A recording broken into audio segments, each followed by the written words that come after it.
Somos las calles que caminamos, los espacios que habitamos, la forma como nos relacionamos y con quienes nos encontramos. Ciudad Somos, el espacio donde distintos actores urbanos dialogan sobre problemáticas comunes y proponen alternativas de beneficio colectivo. Ciudad Somos.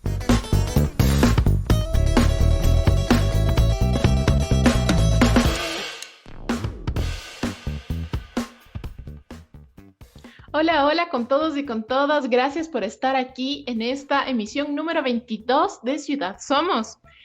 Les agradecemos muchísimo a todas y a todos por sus interacciones en redes sociales, por sus comentarios, por sus sugerencias, por sus preguntas. Es importante saber que están del otro lado del micrófono, del otro lado de la pantalla, interactuando con nosotros, porque sin duda, sin estas interacciones, sin su interés y sin sus comentarios, no tendríamos mucha razón de estar acá. Les queremos decir que esta es una transmisión simultánea en video a través de las cuentas de Flaxo Radio de Facebook y es una transmisión cruzada con la fanpage de Facebook de Ciudad Somos S. Bueno, les queremos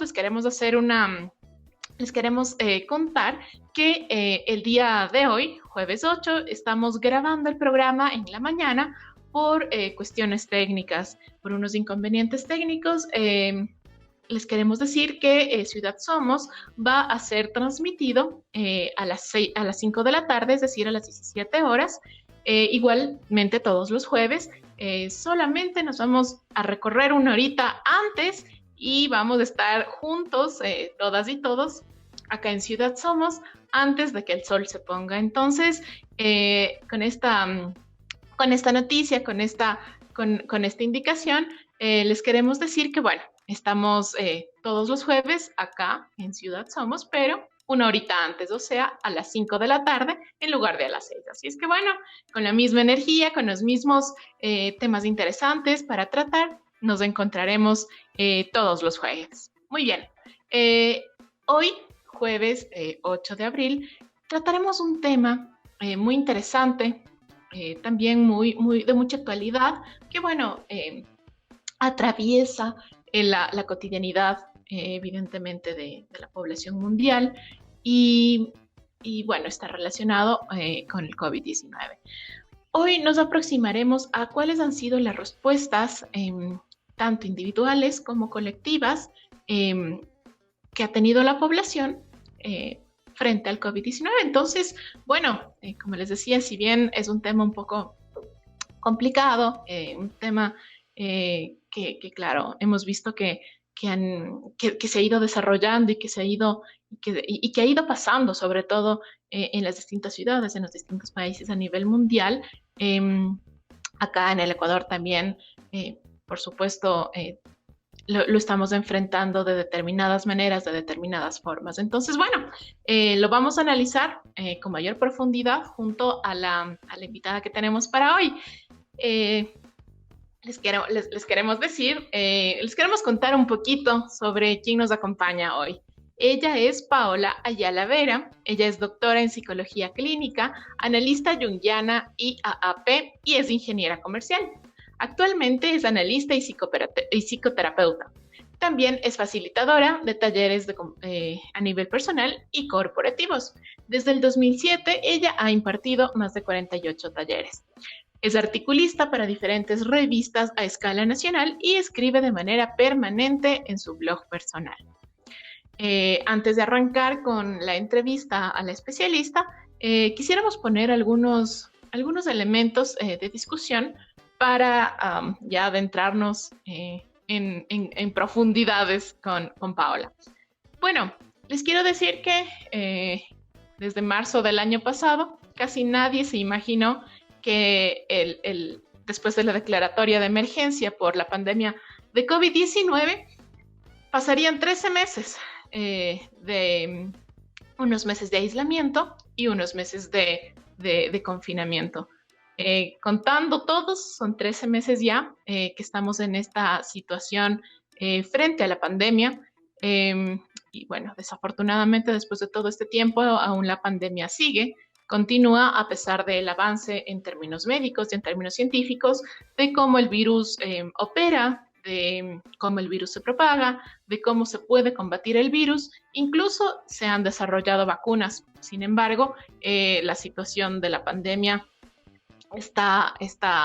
continúa y en este momento actualmente está cobrando un poco más de revuelo.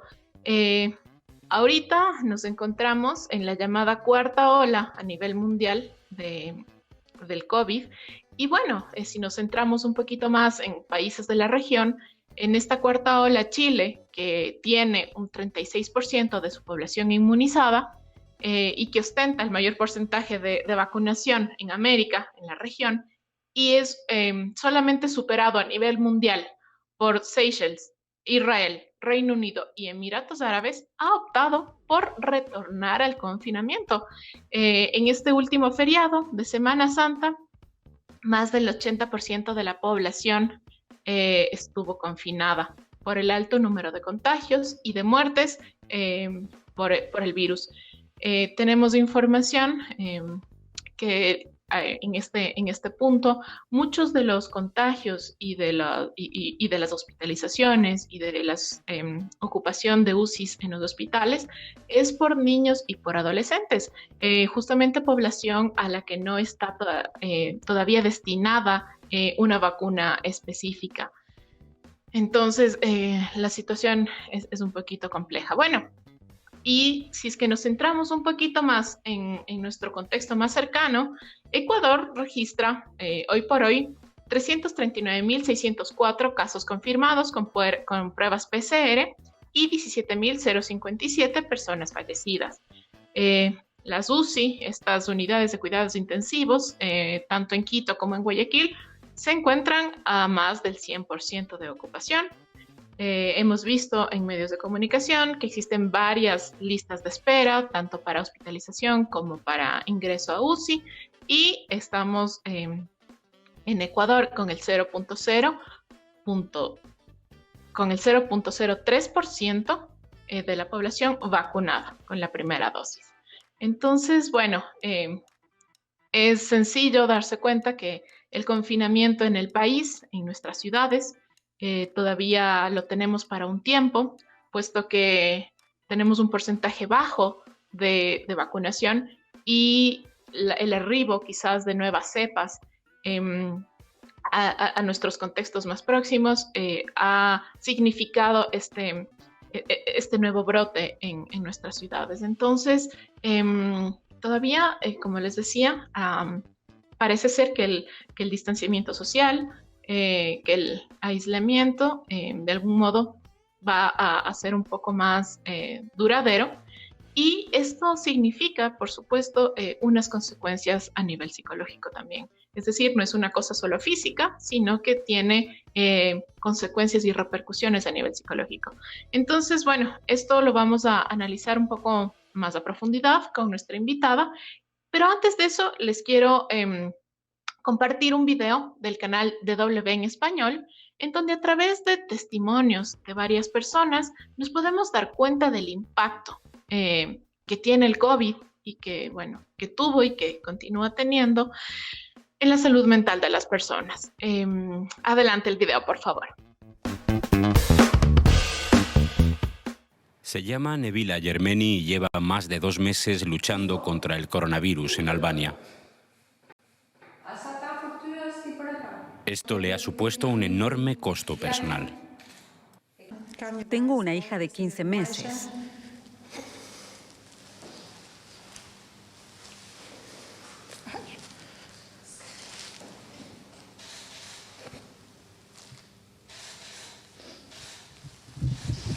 Y un hijo de 10 años. Además están mis padres, que podrían estar en riesgo porque padecen otros problemas de salud. Todo esto me asusta. En este banco de alimentos de Washington todos afrontan dificultades económicas. Con millones de despidos y sin comidas escolares por el cierre de los colegios, las familias luchan contra el estrés mental causado por el hambre. Para mí es una gran ayuda porque tengo que alimentar también a un niño y no me quedan muchos vales de comida para llegar a fin de mes. Así que agradezco cualquier pequeña ayuda.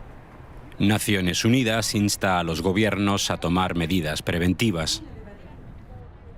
La pandemia de COVID-19 causa estrés mental adicional a las familias y comunidades. Los que corren mayor riesgo son los trabajadores sanitarios de primera línea, las personas mayores, los adolescentes y los jóvenes, los que ya tenían problemas de salud mental y quienes están atrapados en conflictos y crisis. Debemos ayudarles. En Reino Unido, los psicólogos han creado una serie de dibujos animados para ayudar a las familias a manejar la tensión adicional por el confinamiento. Todo indica que muchas familias están luchando y no es ninguna sorpresa si lo piensas bien. Este grupo de apoyo para personas con depresión y trastorno bipolar se suele reunir en una playa de Australia, pero con el distanciamiento social solo pueden comunicarse por Internet. Cuando la gente comparte sus historias, uno no se siente tan solo. De hecho, le dan algo de perspectiva a tu propia vida y la perspectiva es algo muy importante.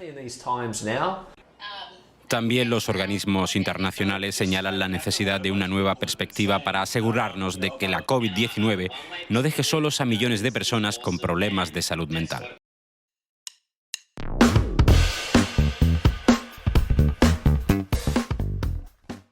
Después de haber puesto algunos elementos sobre la mesa, ahora sí arrancamos la entrevista con Paola Ayala Vera. Paola, bienvenida. Cuéntanos un poquito. Después de, como hemos visto, más de 13 meses de aislamiento, de distanciamiento social, ¿qué tipo de respuestas se han ido evidenciando desde la psicología, desde lo psicológico, ¿no es cierto? Ante esta situación nunca antes vista, nunca antes experimentada, ¿cómo hemos ido viendo, cómo hemos ido afrontando psicológicamente los seres humanos esta situación de crisis por pandemia? Paola, bienvenida. Muchas gracias, María José, por la invitación. Para mí es un gusto estar compartiendo contigo y con todas las personas que nos escuchan y nos pueden mirar en este momento. Yo quisiera empezar a conversar contigo desde la idea de que los seres humanos tenemos una capacidad resiliente. Y esto significa una capacidad de adaptarnos a situaciones muy complicadas. Lo que hace es que la adaptación nos permita la sobrevivencia y nos permita también formas de encontrar salida a asuntos difíciles. Entonces, como tú lo has mencionado en tu introducción, es un asunto complicado porque no hay precedentes. No sabemos, cuando recién empezó la crisis, hace 13 meses, pensábamos que iba a ser algo de corta duración, algo que a nivel mundial se iba a poder manejar en un corto plazo y que podíamos volver a la normalidad después de ciertas medidas. Nos encontramos 13 meses después con una incertidumbre todavía muy grande y con muchas incógnitas de los problemas que tendremos que afrontar. Entonces, yo quisiera que, tomados de la mano de la conciencia de la capacidad resiliente, abordemos este tema, porque realmente es un tema complicado, como había hablado uno de los expertos que pusiste en esta introducción. Hay muchas variantes en las personas, en cada persona y también en cada sociedad que puede complicar o puede ayudar a que afrontemos todo lo que nos ha traído la pandemia, tanto a nivel físico como a nivel mental. Entonces, vamos a partir de esta conversación de que una pandemia como esta o una situación de mucha incertidumbre como la que estamos viviendo, lo que despierta en el ser humano es el miedo. El miedo está relacionado en primer lugar con el miedo a la sobrevivencia. Cuando estamos hablando de una crisis sanitaria, sabemos ya, ahora ya tenemos mucha más información sobre el virus, tenemos más información sobre la enfermedad y sobre cómo se va desarrollando la enfermedad y hasta dónde puede llevar. Entonces, la primera situación que se despierta como alerta, consciente o inconscientemente en la persona, es tratar de precautelar la sobrevivencia. Pero como estamos hablando de un miedo, y el miedo puede despertar complejos psicológicos muy profundos que nos enganchan con situaciones no resueltas, en forma general vamos a tener dos respuestas importantísimas a la pandemia que luego las iremos desarrollando en esta conversación. Estas respuestas son respuestas al miedo. Entonces, el miedo se presenta ante la persona y la persona tiene como dos caminos, o enfrentar el miedo o huir del miedo. Y estas son las dos respuestas problemáticas que a nivel social las podemos encontrar. Nosotros vamos a ver, y yo les voy a dar la visión de lo que yo he visto en consulta y lo que también he visto a nivel social. Puede haber otras visiones, pero esto es lo que yo les puedo transmitir desde mi realidad. El acercarse al miedo desde el desafío es lo que en este momento se ve. Grupos de gente reuniéndose, gente sin mascarilla en la calle, personas que internamente han decidido que la pandemia no existe o que el virus es como un virus de la gripe y simplemente vamos a pasar por un corto periodo de enfermedad y listo. Son expresiones desde el miedo, que puede ser un miedo inconsciente que lo estoy tratando de afrontar como que si no existiera o no dándole el peso frente a la vida. Esto crea muchas situaciones, no solo a nivel social, como hemos visto y podemos ver todos los días en los noticieros, no solo nacionales, sino a nivel mundial, sino también crea una posibilidad de peligro para la vida del individuo y para la vida de la familia.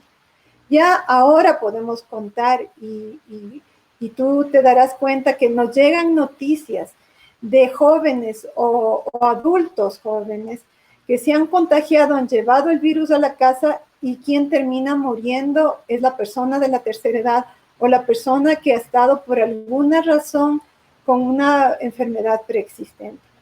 Esto va a generar, como vamos a hablarlo más adelante, procesos de duelo mal elaborado o no elaborado. Esos procesos de duelo no elaborado luego se pueden convertir en situaciones problemáticas a nivel psíquico y llegar a desencadenar una enfermedad psiquiátrica. Entonces, lo que se está hablando ahora a nivel de la salud mental es que también va a haber una epidemia o una pandemia de procesos psíquicos y psicológicos que van a llevar a ponernos en alerta de las secuelas de lo que hemos estado viviendo estos 13 meses. Por eso es muy... Sí, sigue, Emma. A mí se me ocurre que también en esta situación que tú acabas de mencionar, la culpa juega mucho también, ¿no? Porque al final, sí, bueno, por mi responsabilidad, en un hipotético caso, ¿no? Salí, digo, me fui al cine, salí a almorzar, lo que sea. Vine con el virus y quizás las personas con las que yo comparto mi casa, las más vulnerables, evidentemente se contagiaron. Entonces, acompañado de lo que tú mencionas, de este proceso de duelo, si es que llega a la fatal situación de un fallecimiento, también debe estar como acompañado con esta situación de culpa, ¿no? Sí, verás, es muy importante percibir esto como que en algunas decisiones y algunos actos muy temerarios de las personas, la mayoría pueden ser a nivel inconsciente.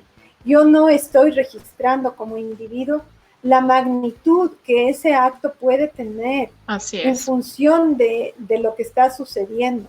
Entonces, cuando el hecho ocurre y cuando se va desencadenando de una forma negativa, tanto para la vida de la persona como para la familia, puede ser que incluso en ese momento yo esté en un estado de negación y no me conecte con la culpa. Pero posteriormente, porque estamos hablando de una pandemia que ha durado 13 meses, no sabemos cuánto tiempo más va a durar, que yo empiece como individuo a bloquear mis emociones, a bloquear mis sentimientos, a bloquearme frente al dolor, frente a la pérdida, y eso puede desencadenar en situaciones más graves, como es una depresión, como es una situación de alcoholismo, o como incluso llegar a situaciones límites frente al cuidado de la propia vida. Entonces yo un poco quería abordar el tema desde los procesos, primero saber que podemos darnos la mano de esta resiliencia, pero que también para eso tenemos que entrar en conciencia que este proceso es un proceso que nos está pasando como humanidad y tenemos una corresponsabilidad social con eso. Absolutamente. Paola, ¿qué rasgos podemos identificar, por ejemplo, o nos podemos ir aproximando de cuáles han sido los comportamientos desde lo social, desde lo colectivo, frente a la pandemia? Yo te digo porque es complicado, ¿no? Tú vas caminando por la calle por la vereda, pues con tu mascarilla, y bien ves a la otra persona que viene en sentido contrario, y lo que haces básicamente es cruzarte a la otra vereda. Entonces, ¿cuáles son estos rasgos que se han podido ir identificando tanto a nivel colectivo como a nivel individual, que han ido pasando en esta crisis de pandemia, que al final, como te dices, también es una crisis profundamente psicológica a nivel mundial? Sí. Cuando nosotros entramos en un proceso de crisis, en este caso nosotros podemos ver mucho cómo la crisis se moviliza a niveles sociales porque es una crisis mundial. Entonces, cuando nosotros entramos en un proceso de crisis, hay una pérdida. Siempre la crisis implica una pérdida. En este caso, si las personas que nos están escuchando y en nuestra propia vida, nosotros nos damos cuenta qué es lo que hemos perdido con la pandemia, nos vamos a dar cuenta que puede haber una o más pérdidas importantes con la pandemia. Hemos perdido un estilo de vida, hemos perdido el contacto con la gente querida, hemos perdido la posibilidad de la libertad de movilidad, hemos perdido la posibilidad de objetivos que tal vez nos planteamos y no son posibles. Esa pérdida lleva a una rebelión. La rebelión es un proceso natural en una situación de pérdida. El problema de una pandemia, cuando estamos hablando de contagios masivos, es que esa rebelión, como tú lo has indicado, puede llevar a exponer mi vida y la vida de otros. Entonces, aunque esto está pasando y lo vemos en las calles a nivel general, como la persona tal vez no sabe si está contagiada o estando sana, no, parecería que no le importa contagiarse, y es una actitud muy temeraria. ¿Qué es lo que sucede? Porque yo estoy sintiéndome como individuo en pérdida y eso me pone en un nivel de alerta que me hace que las personas tengan reacciones impulsivas o conductas impulsivas que no van en relación con lo que lógicamente tendría que estar sucediendo en una situación de crisis. Entonces es como me expongo, pero niego las consecuencias de esa exposición. Esto ya muestra que socialmente estamos en un desequilibrio psíquico. Esto no es gratuito. Esto tal vez en el inicio de la pandemia, en los primeros 2 meses, tal vez las personas tenían mucho más cuidado o tenían mucha más precaución o incluso respetaban el derecho del otro porque estaban psíquicamente más contenidas en el sentido de cuidado, de autoprotección, de que tu propia psicología contenía tus miedos y contenía tus mayores temores y entonces la persona podía funcionar más ecuánimemente. Mientras más pasa la crisis, dependiendo de la personalidad del individuo, de sus circunstancias, de todas las pérdidas que han ido pasando en estos meses, se van a detectar comportamientos que no son coherentes con la situación que estamos viviendo. Entonces, lo que tú dices, que lo que nos está pasando, tanto en las calles como en las casas, porque si alguien sale, no le importa que los otros no salgan, se pone en contacto con el virus, tiene una reunión muy grande, o se va a una fiesta o lo que sea, regresa con el virus, se ha perdido esa coherencia, pero esa pérdida de coherencia es debida al miedo que está generando una crisis que no nos muestra una solución a corto plazo. Justo ahí, retomando lo que tú acabas de decir, era mi próxima pregunta. Yo me doy cuenta, bueno, durante estos últimos meses me he ido dando cuenta que, bueno, en principio uno piensa que quizás los jóvenes son los más descomplicados, los menos responsables, los que deciden salir a la fiesta, al cine o a lugares con poca ventilación, con mucha aglomeración, etcétera. Pero yo me he ido dando cuenta que por el hastío, por el largo tiempo, por el aburrimiento, muchas personas, incluso de alto nivel de vulnerabilidad, como adultos mayores, simplemente han decidido decir, o sea, quiero decir que conscientes de su vulnerabilidad, muchos adultos mayores han decidido decir, bueno, ya estoy cansado, voy a salir, sea lo que sea, pase lo que pase, porque esto ya no da para más. Y luego esto tiene unas implicaciones dentro del hogar, como tú decías, y estas, digamos, son decisiones diarias, ¿no es cierto?, a las que estos adultos mayores se enfrentan. Entonces es una cosa de decir, bueno, ya estoy cansado, voy a salir a tomar el café con mis amigas. Ya estoy, necesito compras, me voy a ir al supermercado a hacer las compras. O sea, esta necesidad de retomar su vida normal. ¿Cuáles serían las consecuencias que al final de cuentas, como te decía, parecería ser que los jóvenes o los adolescentes son los que más podrían estar propensos a estas decisiones, pero es a nivel colectivo, Pau, es a nivel general. Entonces, ¿cómo manejamos Tienes esto? razón, verás. Esto no tiene que ver con que una persona sea más joven o sea de la mediana edad o sea un adulto mayor. Esto tiene que ver mucho con la personalidad y los recursos que cada individuo tiene para manejar la crisis y para manejar una crisis como esta que tiene que ver mucho con el aislamiento y tiene que ver mucho con que yo encuentro espacios de tranquilidad estando en mi casa o estando solo sin distractores externos.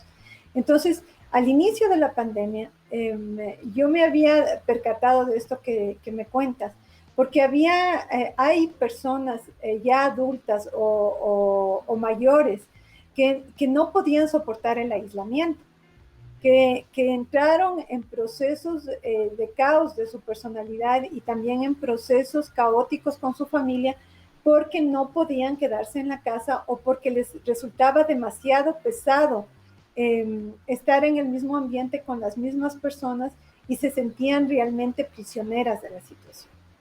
Entonces, lo que yo creo que ha ido pasando en este proceso es que como es una crisis muy larga y tiene como toda esta connotación de que no sabemos cuándo va a terminar, esto dispara, independientemente de la edad de la persona, dispara las situaciones emocionales que han sido complicadas en la vida. Entonces, lo que ha sucedido en ciertas personas que han entrado en mucha desesperación por el encierro, que han verbalizado en terapia, por ejemplo, de algo hay que morirse. Entonces, yo quiero verme con mis amigos, yo quiero verme con mi familia, quiero abrazarle a mi nieto y quiero estar en contacto con las personas y si me tengo que morir, me muero. Como te decía, esto está en relación con una respuesta desde el miedo. Claro, las repercusiones es que esta persona realmente se contagie y su cuerpo no pueda resistir y se muera realmente. Pero yo creo que frente a esa situación se pueden producir desequilibrios psíquicos también. O sea, el hecho de que una persona, independientemente de la edad que tenga, no pueda tramitar sus emociones profundas o su desesperación profunda o su hastío profundo frente al hecho de sentirnos distanciados socialmente, puede generar procesos psíquicos, primero procesos de neurosis, en el cual la persona se enfrenta al medio y se enfrenta a sí misma desde una agresividad o desde una violencia o desde un comportamiento que no tiene coherencia con la situación, que es más coherente ese comportamiento desde los procesos emocionales caóticos que la persona está viviendo. Entonces, muy importante ver, y yo quería también desarrollarlo desde ese punto de vista, que nosotros podamos después de este programa ver ¿Qué es lo normal que tiene que suceder a nivel emocional en la crisis? Pero cuando empiezan a darse alertas y alarmas de que esto indica que tengo que buscar ayuda. Entonces, si justo hay... eso vamos más adelante, porque eso creo que es lo medular, o sea, desde el programa como ir buscando estos tips, estas alertas, estos puntos rojos para decir, chuta, algo está pasando conmigo, yo ya no lo puedo manejar, es completamente normal, han pasado 13 meses, algo tengo que hacer. Entonces, Paola, me parece como súper importante lo que tú nos estás mencionando y exactamente lo vamos a trabajar más adelantito de manera un poquito más profunda. Antes te quería preguntar, desde tu perspectiva, incluso desde tu experiencia profesional, ¿cómo ves que, cómo ves si es que esta factura de la pandemia ha sido mayormente considerable para las mujeres? Te pregunto porque evidentemente la pandemia ha implicado el teletrabajo, ha implicado la teleeducación y ha implicado una serie de situaciones que han significado el distanciamiento social y que nos quedemos en la casa, tanto adultos como niños, como ancianos, etc. Entonces, desde esta perspectiva, ¿cómo ves esta factura que las mujeres han tenido que cubrir, digamos, ante la pandemia? ¿Cómo ves desde lo psicológico que ha sido impactado este conglomerado humano importante frente a la pandemia? Todavía a nivel general, hay sus excepciones, pero a nivel general, la mujer es la que se hace cargo de la crianza de los hijos. Entonces, si nosotros estamos hablando, en el caso de una mujer trabajadora, que tiene 2 o 3 hijos a su cargo, el proceso de pandemia es un proceso totalmente estresante. Porque si la mujer está sola, no es madre soltera, o si tiene una pareja que no colabora en los procesos de la casa ni de la crianza, la mujer ha tenido que repartir su atención entre el trabajo que tiene que seguir haciendo para mantener la casa y la educación que ahora se ha trasladado a los hogares y que en una medida muy grande depende de los padres de familia que se lleve a cabo para poder realizarlo. Estos niveles de estrés yo creo que al momento todavía no han sido medidos, pero el estrés prolongado y los procesos de situaciones estresantes como de varias áreas de la vida generan en la psique de la persona una coacción, una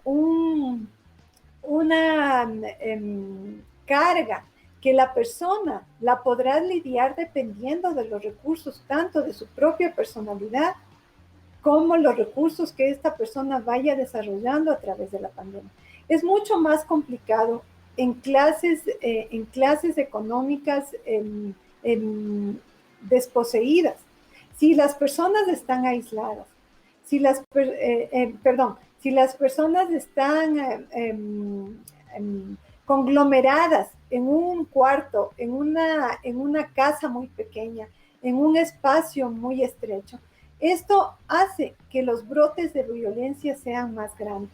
Entonces ahí vamos a otra situación que en este momento todavía no hay datos ciertos, pero yo creo que conforme pase el tiempo tendremos las secuelas verdaderas de la violencia intrafamiliar. Entre más hacinamiento y más permanencia en el tiempo con situaciones tan fuertes como la que estamos viviendo, por ejemplo, pérdida de trabajo, no poder acceder a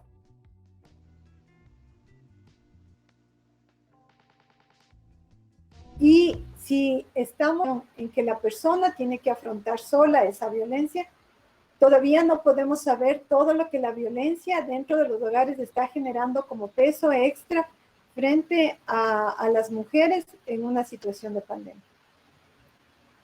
Totalmente, y me doy cuenta que si el mundo no estaba preparado en términos médicos en términos de tecnología, en términos logísticos. Mucho menos el mundo estaba preparado en términos psicológicos para enfrentar esta pandemia, y mucho me temo que más allá de, o sea, que la gran deuda de la pandemia está muy vinculada con lo psicológico, y es un tema realmente preocupante. Pero bueno, ahora vamos a una pausa. Regresamos en unos minutos con el segundo bloque de la entrevista sobre cuáles son las respuestas psicológicas frente a la pandemia, una aproximación desde lo individual y desde lo colectivo, junto con la especialista Paola Ayala Vera, quien es psicóloga clínica y analista de Indiana IAAP. Entonces, les dejamos un ratito y regresamos con la segunda parte de esta interesante. Si te perdiste una de nuestras transmisiones de video en vivo, no te preocupes. Búscanos en YouTube como Flaxo Radio y suscríbete a nuestro canal. Dale clic a la campanita para que recibas las notificaciones de los nuevos contenidos que hemos producido para ti. También puedes revisar las listas con los programas que más te gustan y compartir en tus redes sociales. Recuerda que en Flaxo Radio amplificamos ideas.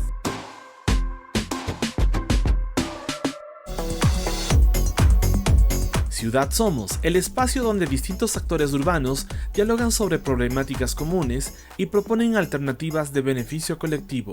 Te esperamos este y todos los jueves a las 18 horas en Ciudad Somos, a través de Flaxo Radio. Síguenos en Facebook e Instagram, en @Ciudad Somos.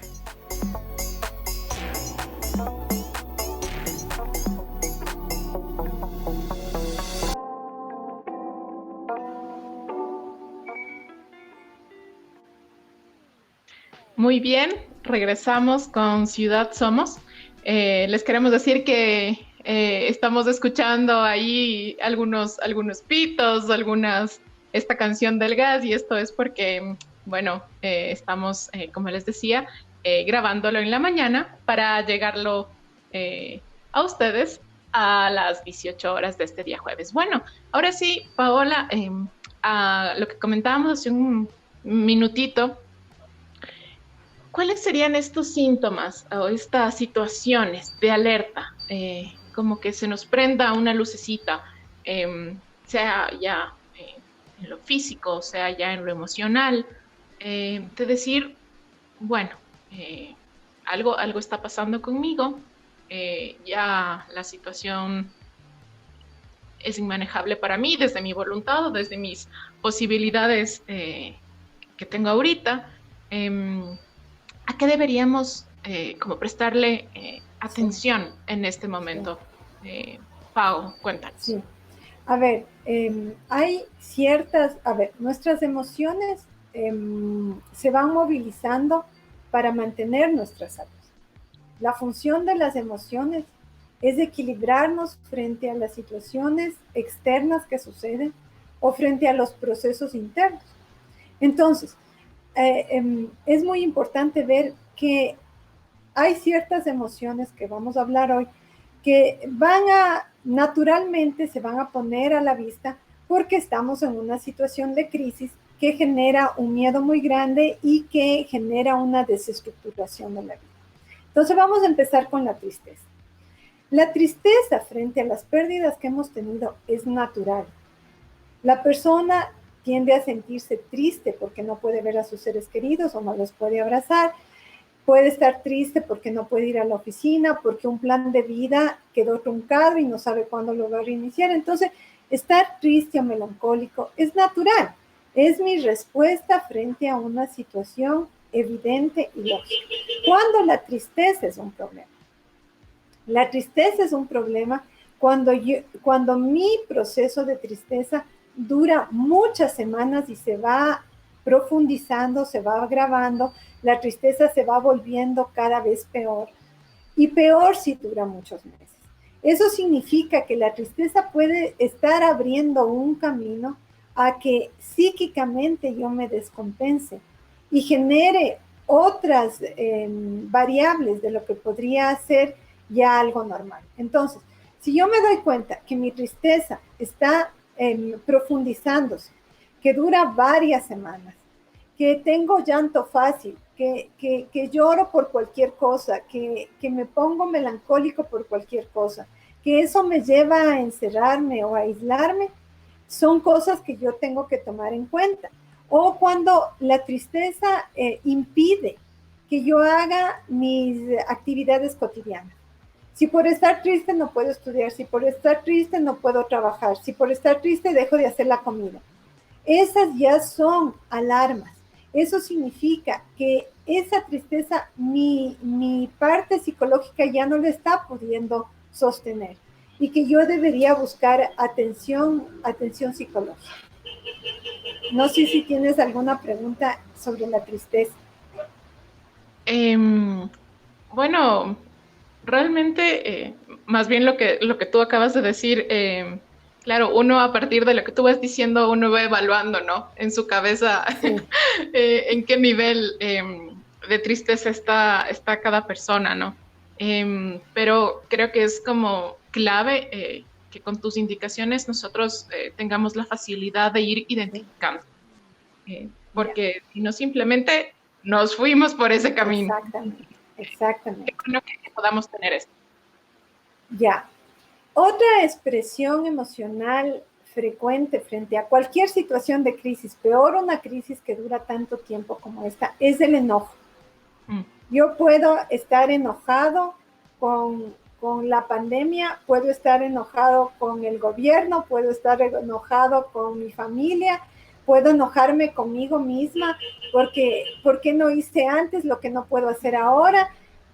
El enojo es una parte muy importante que puede traer a la conciencia esas cosas que son importantes para mí y que no les he dado espacio. Entonces, de entrada, estar enojado es normal frente a una situación de pandemia. Cuando el enojo se vuelve un problema, cuando el enojo empieza a expresarse sin ninguna situación externa, estoy permanentemente enojado.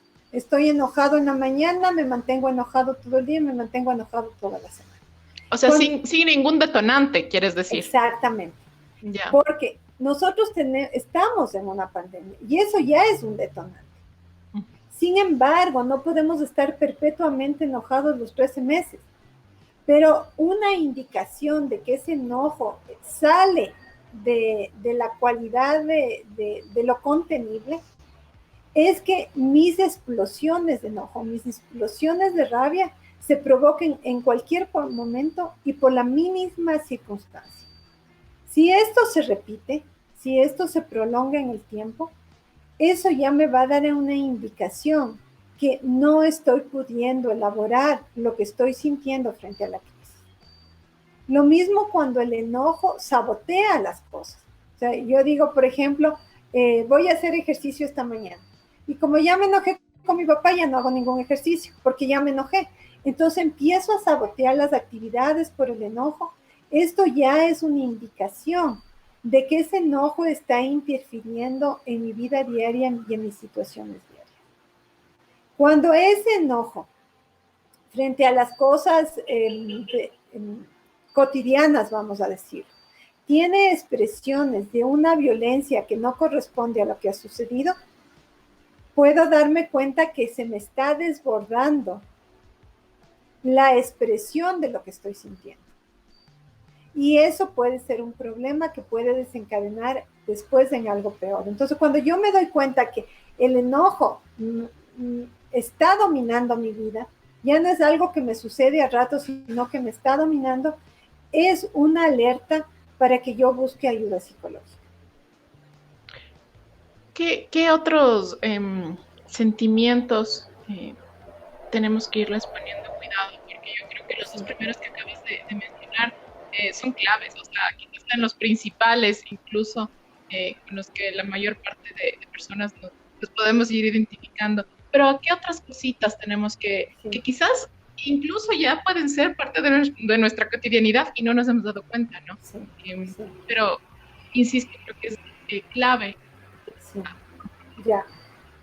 Otra situación que yo puedo sentir frente a la crisis es el miedo. El miedo tiene, la función psicológica del miedo es proteger a la persona. Si las personas no tuviéramos miedo, nos moriríamos porque no sabríamos cómo cuidarnos. El miedo tiene la facultad de generar una alerta a nivel mental que haga que yo me cuide, que yo me proteja de ciertas cosas que me pueden herir. Entonces, esa es la función natural del miedo. Entonces, que nosotros tengamos miedo y digamos, bueno, me voy a poner la mascarilla porque afuera puedo encontrarme con alguien que esté contagiado y me puede contagiar y me puedo morir. Me voy a lavar las manos porque como sabíamos antes, el virus se puede pegar en ciertos elementos y yo puedo coger y luego me llevo a la cara y me enfermo. Ese miedo es funcional, porque ese miedo me da una advertencia que yo tengo que cuidar. ¿Ya? Pero cuando el miedo empieza a ser algo muy disfuncional, si la persona empieza a tener miedo a todo, a cualquier circunstancia, si no quiere hacer las cosas que dentro de la casa hay una seguridad de no contagio, por ejemplo, pero la persona empieza a incapacitarse a hacer las cosas. Si el miedo no le permite desarrollarse en lo cotidiano, si el miedo hace que la persona empieza a tener ideas recurrentes frente a aquello que le da miedo, ahí se puede alzar la alarma de que ese miedo está potenciando en mí algo no saludable y que es el momento de hablar de eso. Muchas veces no es que estos indicadores me están mostrando enfermedad psiquiátrica. Muchas veces lo que estos indicadores me muestran es una descompensación psicológica que se puede solucionar hablando de eso. Percibiendo qué es lo que está detrás de esas emociones que se impulsan, ¿no? Entonces, muy importante esto. Otra de las cosas que pueden suceder a nivel de las emociones es la frustración. Entonces, las personas nos hemos frustrado en muchos niveles a través de esta pandemia, porque esta pandemia nos implica distanciamiento, aislamiento, pero también una serie de actividades imposibles de realizar aún. Entonces, es natural que las personas nos frustremos frente a los planes no vividos o frente a las situaciones de no relación en muchos casos, pero ¿qué empieza a pasar con la frustración? Si esa frustración me lleva a acciones beligerantes o acciones intrépidas, tengo que evaluar qué está pasando. Porque puede ser producto de la frustración, por ejemplo, lo que tú decías, que yo vaya a una reunión o salga a la calle sin mascarilla. O sea, yo puedo enmascarar eso con una serie de ideas y de preceptos que esa es mi libertad y yo lo hago así. Pero cuando esa libertad va en contra de mi vida o en contra de la vida de los demás, tal vez la reacción que yo estoy teniendo no la tendría si estuviera estable emocionalmente. Y puede ser una reacción frente a la frustración. Entonces, esta frustración puede generar eso, pero también puede generar el sabotaje de muchas cosas. Por ejemplo, que alguien diga, no, cuando se abran las clases presenciales yo sigo a la universidad y ahorita no quiero saber nada de estudiar. Y puede ser un sabotaje que le cueste mucho, porque puede ser que eso cree una zanja entre la realidad que yo puedo vivir, no sé hasta qué momento, y una fantasía de lo que puedo hacer más adelante. Entonces, la frustración también puede llevar al sabotaje. Si la persona se da cuenta que los sabotajes o las acciones frente a la frustración están coartando áreas importantes de la vida, busque ayuda. Es muy importante esto. La otra cosa que nosotros podemos, si me quieres decir algo más. Bueno, más bien, ahorita se me ocurría, no sé si es que más adelante lo vas a mencionar, que en términos físicos también hay como varias evidencias, quizás de exceso de estrés, de exceso de trabajo, que se manifiestan en términos físicos. Digamos, justo ayer yo estaba conversando con un amigo que durante toda la pandemia se le inflamó el nervio ciático y definitivamente si no se iba a 2 semanas de terapia todos los días profunda, digamos, o de rehabilitación, simplemente ya no puedes caminar o caminas con dificultad. Entonces yo claro, me doy cuenta que también a nivel físico hay un sinnúmero de respuestas que uno piensa, ay, no, es solamente el estrés o, me duele la espalda, me duele el cuello, pero es un resultado de lo psicológico también. Sí. En un ratito voy a tocar ese tema porque quiero anotar dos Sí, emociones sí, que también claro. aparecen mucho en este tiempo y una que es muy importante y que puede enmascarar una depresión es la apatía. Mm, Entonces, si la persona, es normal que ahorita que estamos tan sedentarios, haya bajado nuestros niveles de reacción y nuestros niveles de involucramiento en las actividades. Eso es normal, porque estamos en una situación atípica que nos pone en frente a muchas circunstancias que se resuelven desde la casa sentado en un sillón. claro. Pero cuando se empieza a mostrar una apatía, por ejemplo, frente a actividades cotidianas, hoy me bañé, 3 días ya no me bañé. Hoy cociné, 4 días ya no cociné. Hoy leí el libro que tengo que preparar no sé qué cosa y una semana me olvidé del libro. Cuando yo empiezo a ver que hay una falta de motivación frente a las situaciones de la vida, una falta de motivación en el sentido de que me va truncando lo cotidiano, eso es una llamada de atención.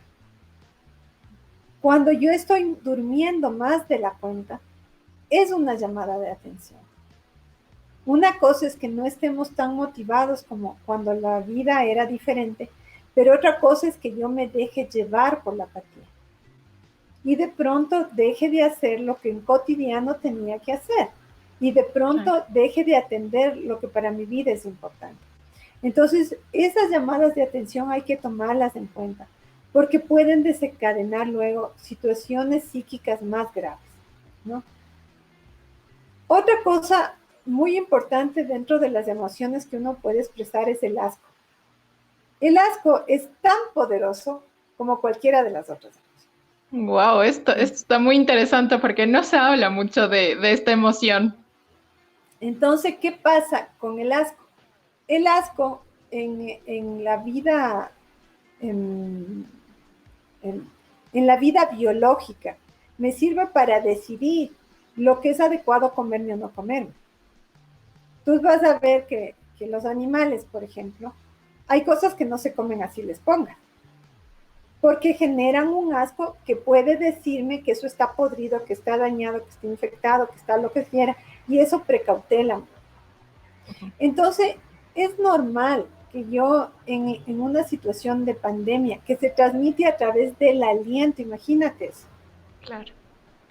Eso significa, por eso los médicos nos dicen, tenemos que estar a 2 metros de distancia, porque el aliento tiene un radio muy grande que llega a mí y lo que yo hago es respirar el aliento del otro.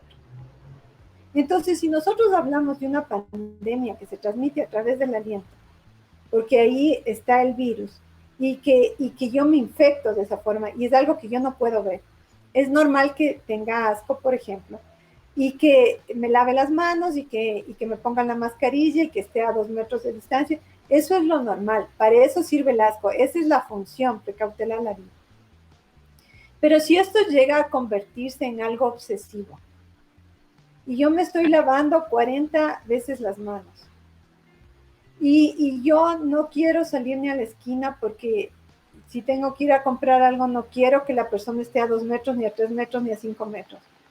Si me empieza, tengo toda una serie de emociones cuando traigo las compras o me vienen a dejar las compras, esto ya es una advertencia, porque esa situación que es normal en un proceso de pandemia en que hay un virus real que nos contagia, se puede volver en contra de la persona generando pensamientos obsesivos que lo único que van a hacer es de incapacitar.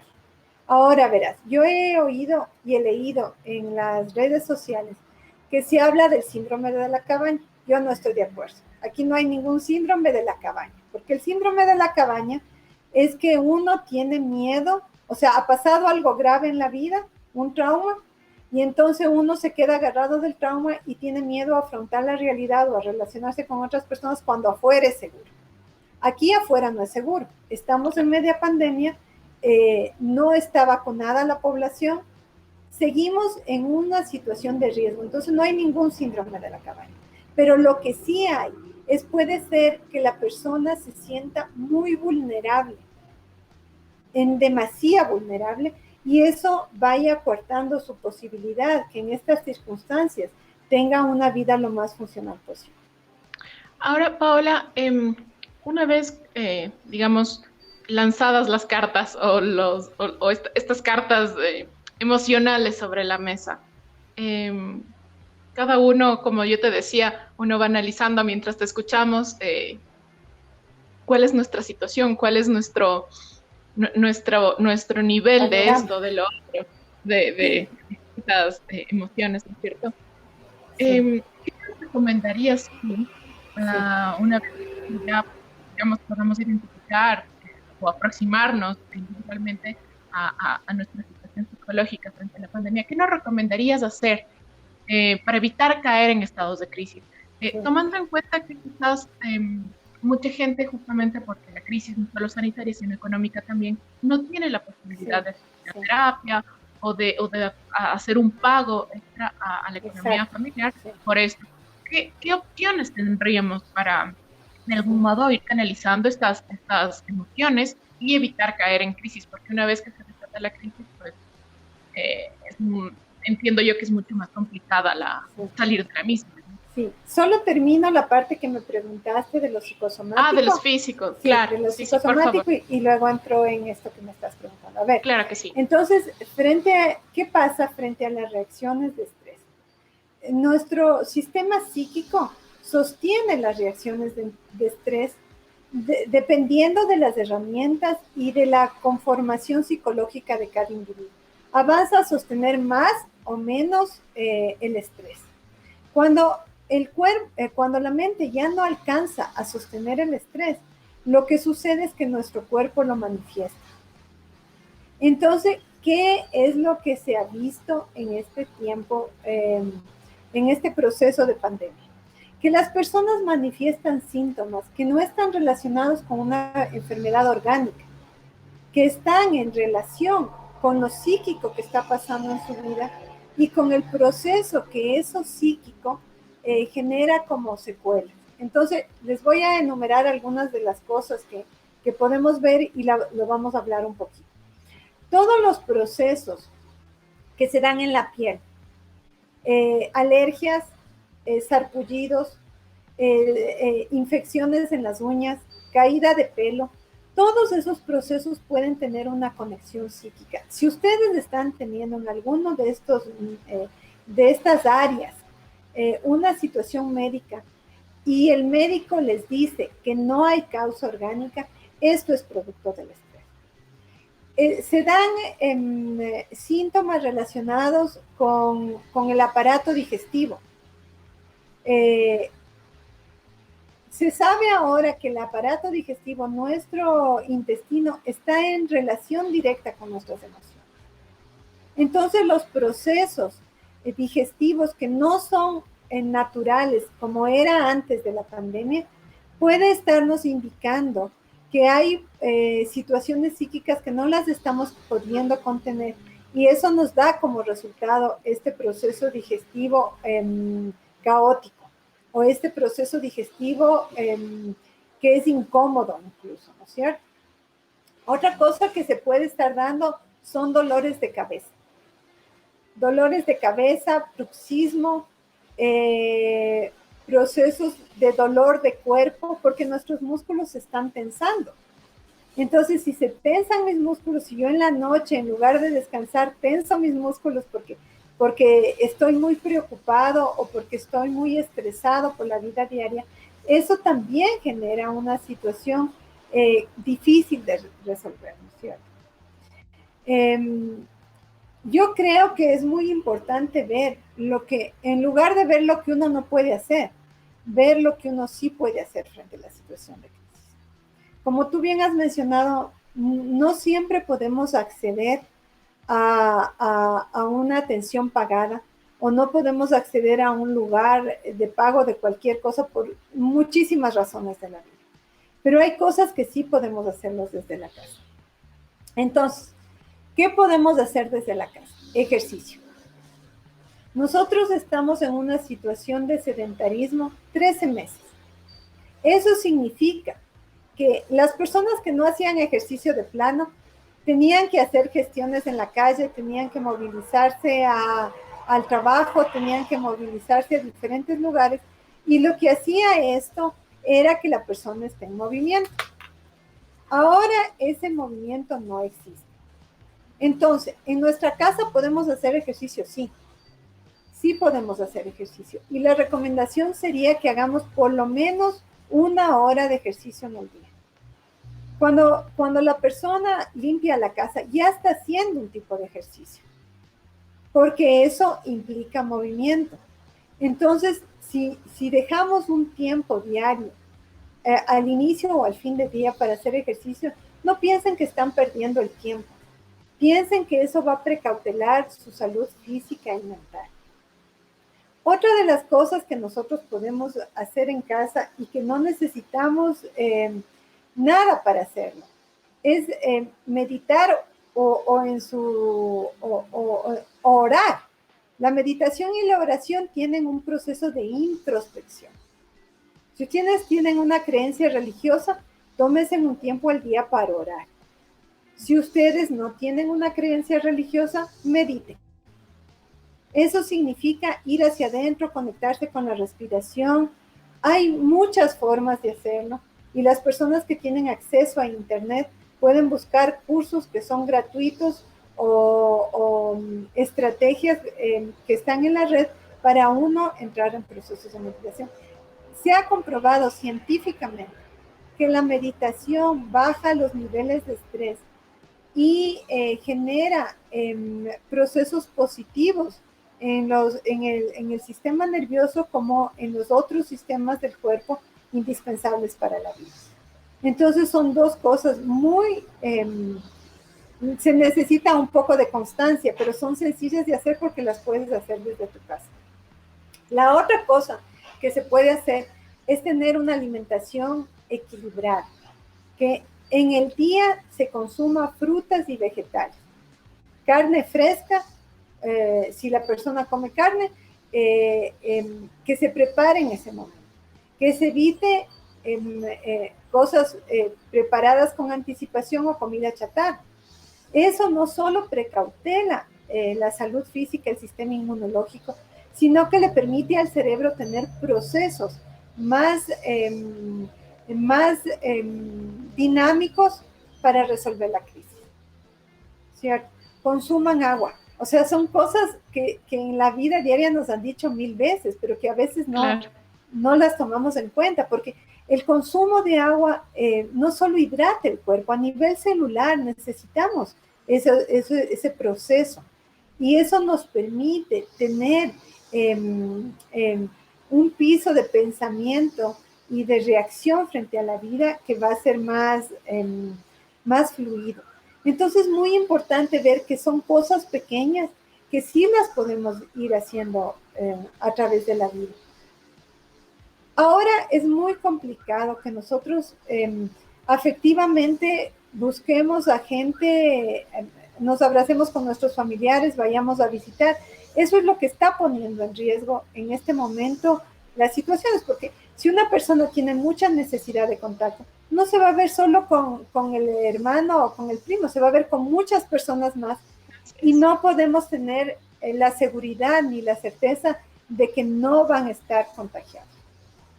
Para esto tenemos una alternativa también. Las redes sociales, los procesos, más bien dicho, las plataformas que nos permiten, como ahora, tener una conversación, comentar las cosas que estamos comentando, son una alternativa afectiva. Yo creo, después de todos estos meses y de lo que he visto, la afectividad y el contacto y la empatía se puede transmitir a través de una pantalla. Yo te diría que sí. El proceso de acompañamiento, la piedad frente al otro, el sentirme uno en la situación. ¿Se puede transmitir a través de una pantalla? Sí. Es una alternativa de socializar, es una alternativa de acompañamiento, es una alternativa afectiva que puede sumar mucho en nuestra vida. Y entonces es una puerta de entrada. Y por último, lo que les quiero decir, aprendan alguna cosa nueva. En Internet hay miles de cursos, miles de propuestas, montones de cosas que pueden movilizar nuestro cerebro a tener diferentes posturas frente a la vida. Eso que nunca pudimos estudiar o que nos despierta interés, podemos hacerlo ahora y es un plus frente a podernos mover en la crisis. Qué maravilla. Creo que en esta hora de programa hemos puesto sobre la mesa importantísimos elementos. Primero para analizar qué es lo que nos está pasando, para como traer a la conciencia, racionalizar qué nos está pasando en términos psicológicos. Después, Paola nos ha puesto algunos elementos emocionales, algunas emociones en concreto, que son las más habituales, las más comunes en un momento de crisis, evidentemente también en un momento de pandemia, que es una crisis, y después las alternativas que tenemos a la mano. Es increíble cómo lo psicológico está tan ligado a lo físico. A veces pensamos que está por un lado lo psicológico en el mundo de las ideas y que lo físico está en el mundo de lo material, y no hay tal. Está completamente relacionado y me parece, como decía al inicio, muy importante haberlo trabajado en esta hora, en esta entrevista. Quizás un poquito al final hemos ido un poquito rápido por el tema del tiempo, pero me parece muy valioso. Paola, muchísimas gracias por tu aporte, por compartir tu experiencia, por compartir tu conocimiento y por todas estas posibilidades que nos pones sobre la mesa, estas alternativas que están al alcance de todas las personas. Muchísimas gracias, Paola, por tu participación, por tu apertura para compartir con todas y con todos sobre estos interesantes y vitales temas en este momento. Muchísimas gracias y ahorita les dejamos con información sobre la agenda de eventos de temáticas urbanas para el mes de abril. Así es que por el momento te agradezco mucho, Paola Ayala Vera, por estar con nosotros y continuamos con el programa. Estoy a las órdenes. Gracias a ti. Muchísimas gracias.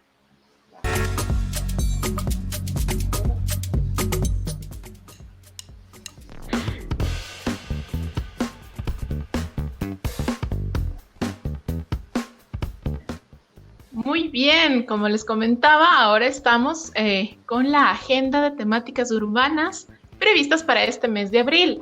Del 8 al 20 de abril, la Plataforma Global del Derecho a la Ciudad ofrece el curso online Descifrar el Derecho a la Ciudad. Serán 7 sesiones impartidas por distintos miembros de la Plataforma Global de Derecho a la Ciudad.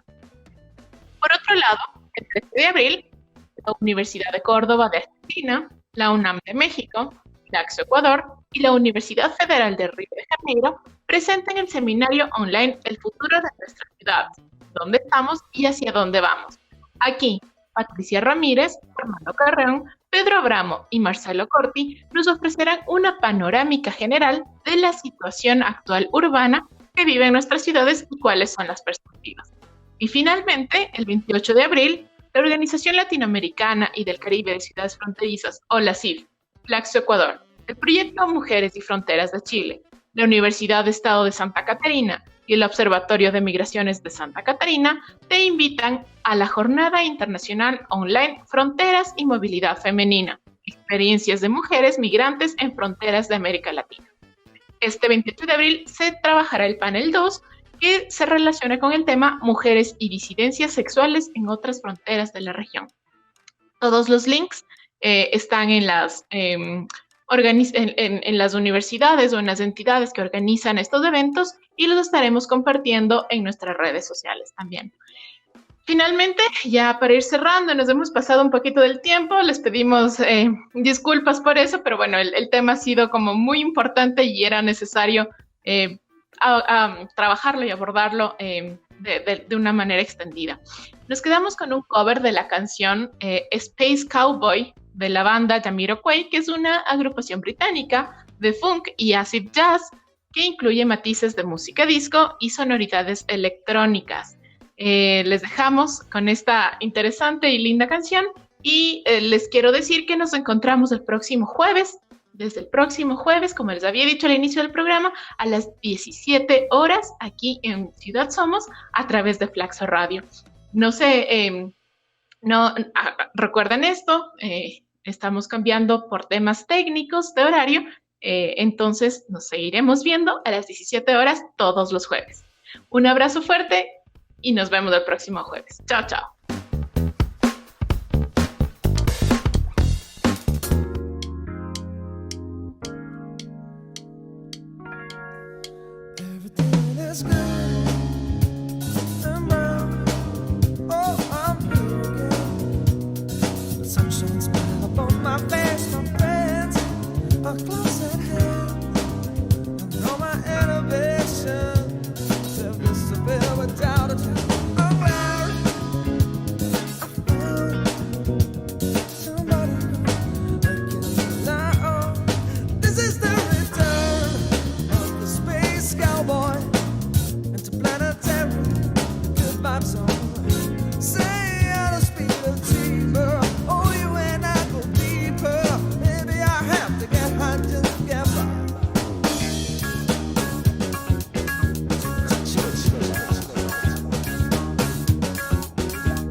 This is the return of the space